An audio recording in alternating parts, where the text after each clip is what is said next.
Olá, meus amigos. Hoje é dia 2 de abril. Achei até que fosse 1º de abril, porque o que o Flamengo jogou foi uma mentira. Olha, todos vocês sabem, eu tenho 50 anos de carreira. Eu tenho que fazer um esforço muito grande para encontrar uma atuação tão fedorenta como essa do Flamengo hoje. Porque já vi o Flamengo jogar mal muitas vezes, claro. Já vi sofrer derrotas contundentes, inclusive de 4-0 para esse mesmo Bragantino, em 2023. Acho que foi a derrota que culminou com a demissão do Paulo Souza. Mas eu há muito tempo não vejo um time tão desentrosado, tão preguiçoso, tão sem ser Flamengo como esse time. Quando acabou o primeiro tempo, o Jorginho falou uma coisa que eu acho que simbolizou bem o que era o Flamengo hoje à noite. Ele disse assim: nós estamos perdendo todas as divididas. Se existe uma coisa que o jogador do Flamengo não pode perder, é dividida. Principalmente todas. O Flamengo sempre se caracterizou em sua história por ser um time extremamente raçudo. Às vezes nem tão bom tecnicamente, mas raçudo, que lutava por todas as bolas, que botava o coração na ponta da chuteira. Esse time de hoje, ele não merece, ele não merece usar a camisa do Flamengo. Gente, o que é o Paquetá? O Paquetá, para mim, é um dos símbolos desse desastre do Flamengo de hoje. Está dando pinta? Eu torço para que ele me desminta. Eu torço para que a gente ainda vá dizer, puxa vida, começou tão mal, mas o Paquetá hoje está dando pinta de terem sido 42 milhões de euros jogados no lixo. Ele hoje jogou de meia esquerda. Ele jogou na posição do Arrascaeta. Caberia a ele fazer rodar aquele time do Flamengo. E o que ele fez? Gente, o Paquetá não acertou nada hoje. Nada. Foi um desastre. Não foi só ele, eu começo falando dele, porque ele, é claro, é o jogador mais caro do elenco, muito provavelmente o maior salário do elenco. E não pode jogar tão pouco. E não pode ser tão preciosista quando numa fase não está boa. O Paquetá continua a querer tirar uma nota artística alta no momento em que ele devia estar principalmente preocupado em tocar a bola rasteirinha, simplesinha, para voltar aos poucos a crescer de produção. Ele está num péssimo momento. Agora, o que mais me irritou não foi só o Paquetá. O que mais me irritou foi saber que esse time passou 10 dias treinando. O time que começou não tinha ninguém na data FIFA. Aí você fala, mas o Flamengo perdeu 7 jogadores na data FIFA, patati, patatá. Gente, não pode. Esqueçam a atuação de hoje. Vamos lembrar a escalação do Flamengo. Rossi, Royal, Léo Ortiz, Vitão e Ayrton Lucas. Pulgar, Jorginho e Paquetá. Luiz Araújo, Pedro e Samuel Lima. Com 10 dias de treino, esse time não conseguiu jogar mais do que essa vergonhosa atuação de hoje. Meu amigo Leonardo Jardim, a sua entrevista hoje, você vai ter que dar muitas explicações. Muitas explicações. Você passou 10 dias treinando esse time. Não é uma coisa tipo assim, não, voltou, mas não treinou direito porque o time que jogou tinha jogadores que ficaram na data. Não. O time que jogou, que foi esse que eu li a escalação, eu repeti a escalação para vocês aqui, tem obrigação de jogar bem e de ganhar do Bragantino. O Bragantino não ganhava há 6 rodadas. O Bragantino tinha o pior ataque do campeonato, com 6 gols. Fez 3 hoje. Já deve ter saído de pior ataque. Assim como quebrou a fase tão ruim de 6 jogos sem vitória. Tudo em cima de quem? Do time mais rico, do time mais milionário. Do time que acabou de trazer um treinador badalado até no futebol europeu. Um treinador que fez um bom trabalho no Cruzeiro, que se esperava fosse tirar o Flamengo da mesmice em que ele se encontrava neste ano com o Felipe Luiz. O Felipe Luiz, o que mais decepcionou e que o levou à demissão foi justamente não ter dado um passo adiante depois do ano glorioso de 2025. Ele voltou para 2026 jogando da mesma forma e com as mesmas manias de Plata, de Samuel Lima e outras coisas mais. E aí, o que se viu? O Flamengo de hoje, ele não é nada. O Flamengo que jogou hoje não é nada. Ele não é mais o time do Felipe Luiz e não é possível, simplesmente não é possível, que o time do Leonardo Jardim seja só isso. Porque não é nem ser só isso, é nada. Gente, o Flamengo não foi nada, o Flamengo não esteve bem hoje em nenhum momento da partida. O Red Bull Bragantino foi melhor do que o Flamengo do primeiro ao 90º minuto. Como é que pode isso, gente? Como é que pode um elenco milionário? Gente, o time que jogou hoje, não vou nem falar da folha geral, o time que jogou hoje, se você pegar os salários dos 11 jogadores que entraram em campo hoje, para dar esse vexame, deve dar mais de 10 ou 15 ou 20 vezes a folha de pagamento do Bragantino.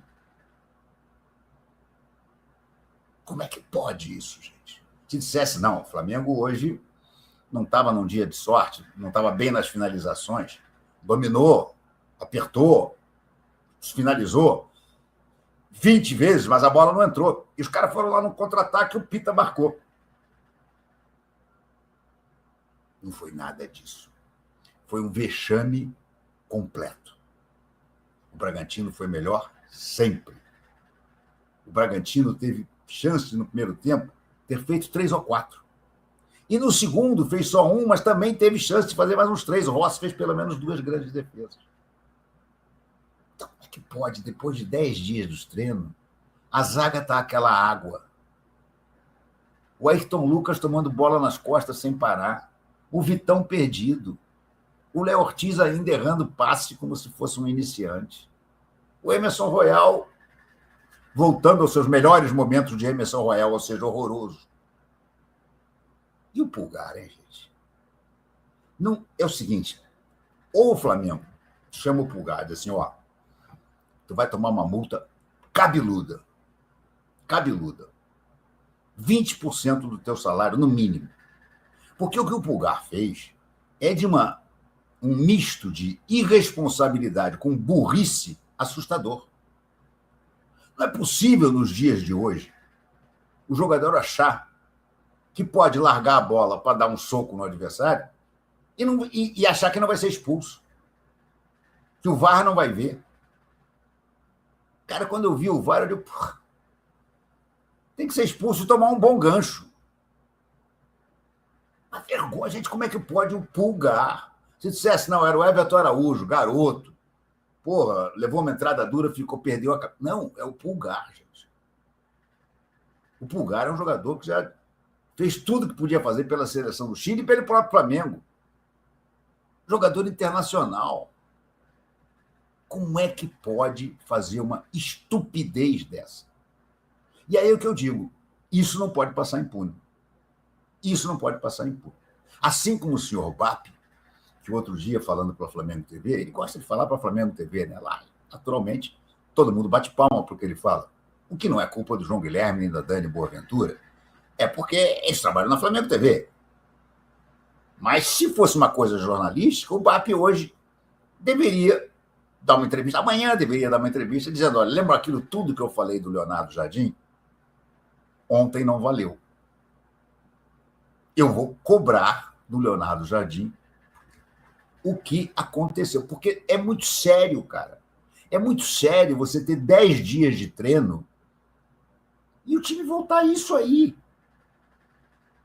O time voltou nada, gente. Com 10 dias de treino. Ah, é brincadeira, cara. Não tem desculpa. essa é uma das coisas que eu acho que é um indicador forte do trabalho do treinador. Quando o cara tem bom tempo para treinar e o time volta pior. É preocupante. É muito preocupante. O Flamengo hoje deu raiva. E uma raiva pior do que aquela que a torcida sentia quando ele ficava naquele toque lá para trás com o Felipe Luiz. Vou repetir, o Flamengo hoje não foi nada. O Flamengo hoje não foi Flamengo. O Flamengo de hoje foi um time preguiçoso, perna de pau, irresponsável e fedorento. Essa atuação do Flamengo fede. Vocês sabem a que fede. Inacreditável, cara. Inacreditável. Aí tem... A enquete de hoje é essa, né? Você acha que o Flamengo ainda tem chance no Campeonato do Brasil? Palmeiras acaba de abrir 8 pontos. 8 pontos para o Flamengo. Tudo bem, o Flamengo tem um jogo a menos. Suponhando que ele ganhe esse jogo a menos, vão ficar 5 pontos. 5 pontos para o Palmeiras no Campeonato Brasileiro. Tudo bem, deixa eu ver em que rodada, acho que estamos na 9ª rodada, né? Pode não ser uma coisa absolutamente impossível de tirar, mas é preocupante. É preocupante. Ainda mais com o time tendo essa dificuldade que teve hoje. Se você olhar bem, é preocupante, principalmente porque os jogadores que não atuaram hoje, o Léo Pereira faz falta. O Léo Pereira é muito melhor do que o Vitão, ok, concordo. O Alexandre não vai atuar tão cedo. Ele está com problema muscular. Ou seja, nós vamos continuar com o Ayrton Lucas. O Pulgar vai estar suspenso no próximo jogo por causa da irresponsabilidade e imbecilidade dele hoje. O Jorginho não está jogando bem. O Jorginho está longe de ser. E aí é que me irrita, porque é o seguinte, cara, uma das esperanças que eu tinha com essa data FIFA era o seguinte: jogadores que claramente ainda estavam longe do seu melhor, caso de Jorginho, caso de Pedro, caso de Samuel Lino, caso de Luiz Araújo, caso de jogadores que não foram para as seleções e tiveram 10 dias para treinar. Eu digo, esses caras vão voltar bem melhor. Esses caras vão entrar em forma. Cara, pioraram. Parecia que o Flamengo tinha 11 estafermos em campo. Não pode perder todas as divididas para o Red Bull Bragantino, gente. Vou repetir, o time que tinha o pior ataque do campeonato meteu 3 no Flamengo. O time que não ganhava há 6 jogos ganhou do Flamengo com facilidade. Isso é inadmissível. Eu estou muito curioso para ver a entrevista do Leonardo Jardim. Muito curioso. Porque ele hoje tem explicações a dar. Eu quero ver o que ele vai dizer. Porque é indefensável o que aconteceu hoje em campo. Vai começar a falar o Leonardo Jardim.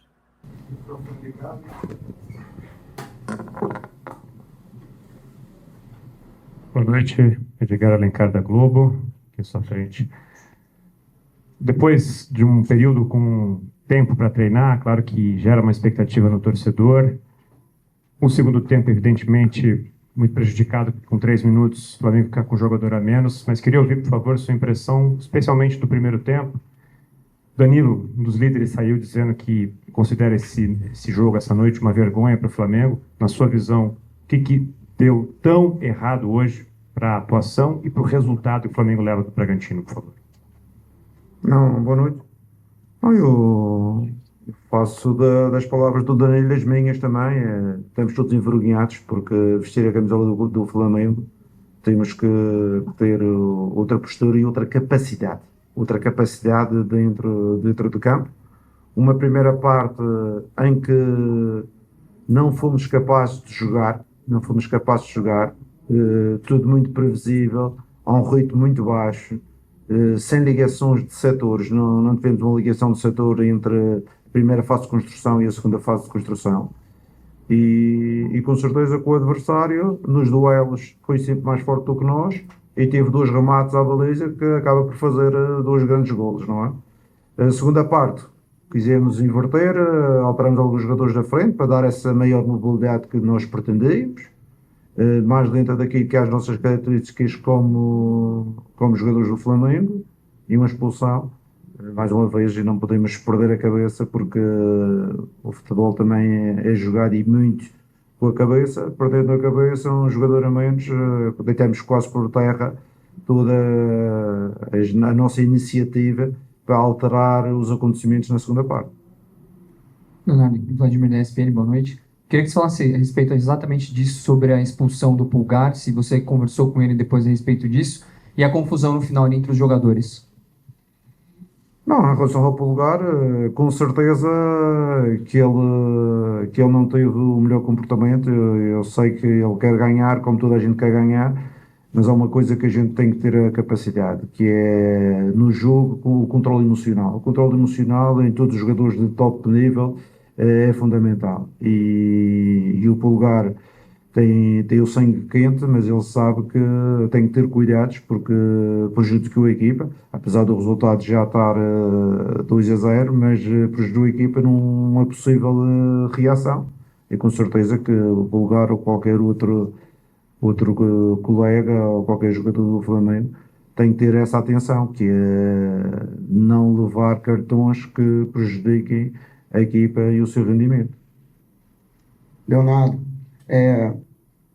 queria que você falasse mais minuciosamente a respeito da análise desse jogo, principalmente o porquê da dificuldade de alguns jogadores de conseguir, a gente sabe da qualidade desses atletas, de conseguir apresentar um desempenho melhor, de pelo menos conseguir equilibrar com o adversário, principalmente no primeiro tempo.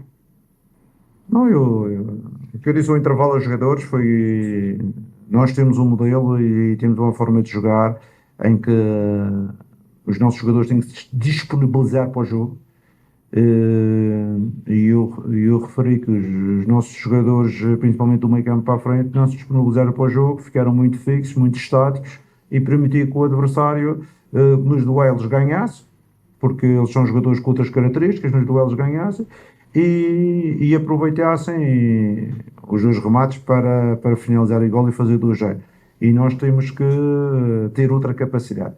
Com bola, nós temos que ter outra capacidade de agredir o adversário, com mobilidades, com jogo entre linhas, com situações de superioridade, 2 para 1, jogar movimento com movimento. E hoje estávamos uma equipa extremamente estática. A primeira parte, do meio para a frente, ficamos extremamente estáticos. Boa noite, Léo Jardim e Léo José do Coluna do Fla. Nesse jogo agora contra o Bragantino, a gente bem próximo do gramado, eu consegui perceber o Luiz Araújo, ele muito cabisbaixo no primeiro tempo, o Everton Cebolinha também muito cabisbaixo. No jogo contra o Corinthians tinha sido a vez do Samuel Lino também. E durante os 90 minutos eu estou percebendo que os jogadores estão... tá rolando uma cobrança muito grande de um para o outro, quando erra um passe, quando toca errado. E na minha concepção isso tem muito a ver com a confiança. Eu queria entender de você, depois desse período de data FIFA, como que você avalia a confiança desse time do Flamengo? Você falou que os jogadores estão estáticos e tal, mas como que você avalia a confiança desses jogadores? Está alta, está baixa, está regular? Não, sinceramente, acho que este jogo é um jogo que quebra um pouco a série que os jogadores vinham a fazer, uma série positiva, por isso acredito que os níveis de confiança eram bons, porque eles vinham de uma série positiva de resultados. Tínhamos ganho 3 jogos, empatado no Corinthians, tínhamos ganho a taça o Carioca. Eu acredito que algum destes jogadores que até têm jogado menos, no caso você está a referir o Araújo, era para estar mais confiante, mas com certeza que hoje não foi o melhor jogo dele. E claro que nós acreditamos que no futuro estes jogadores que hoje estiveram abaixo melhorem para apresentar aquilo que nós esperamos dos nossos jogadores. Pedi a gentileza de mais uma pergunta. Você lembrou agora, a sequência era muito boa, inclusive na consistência defensiva, era só um gol sofrido agora contra o Corinthians. Essa noite, na sua abordagem, na sua primeira derrota aqui com o Flamengo? Uma noite para esquecer, que simplesmente as coisas não deram errado ou não? É uma coisa mais enérgica, algum outro tipo de cobrança, principalmente para o próximo jogo, já contra o Santos em casa? Com certeza que agora vamos ver o futuro, mas nós temos que cobrar porque quem na alta competição como nós, não é? E quando eu cobro a equipa, eu sou o primeiro a me cobrar a mim próprio, porque eu represento os jogadores. E nós acreditamos que somos capazes de fazer mais e melhor. Quando eu acho que estivemos abaixo daquilo que podemos fazer, é porque nós acreditamos no valor dos nossos jogadores e no valor do somatório da equipa para fazer mais e melhor. Não vale a pena, mas os jogadores que não estavam e outros foram para as seleções e estavam cansados. Não. Qualquer jogador que jogue no Flamengo tem que ter capacidade e tem qualidade, porque fui contratado para cá estar, para demonstrar o porquê cá está. E por isso é que a cobrança, porque nós somos capazes de fazer melhor.